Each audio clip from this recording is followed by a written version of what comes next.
আসসালামু আলাইকুম, সবাই কেমন আছেন? আজকের আমি কোরিয়ান এই যে রামেনটা রান্না করব। তো এই রামেনটা আমি কিন্তু আমাদের বাংলাদেশি স্টাইলে রান্না করব।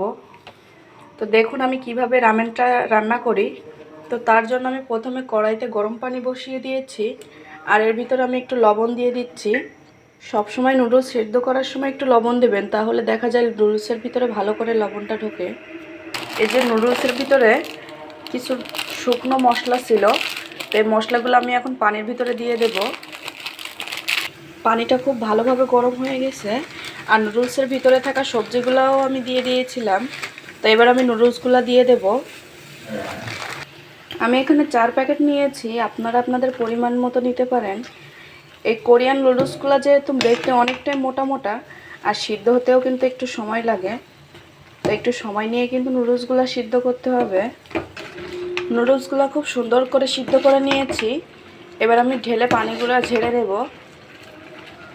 কড়াইতে তেল দিয়ে দিয়েছি, এবার কুচনো পেঁয়াজ আর কাঁচামরিচ দিয়ে দিচ্ছি। এবার এই পেঁয়াজের ভিতরে আমি সামান্য পরিমাণে একটু হলুদ দিয়ে দেব।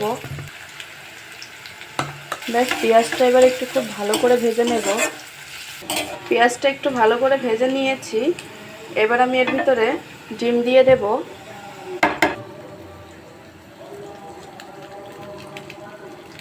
ডিম আর পেঁয়াজ খুব সুন্দর করে ভেজে নিয়েছি। এবার আমি নুডলসের মশলাটুকু দিয়ে দেব। সবগুলো খুব সুন্দর করে ভেজে নিয়েছি।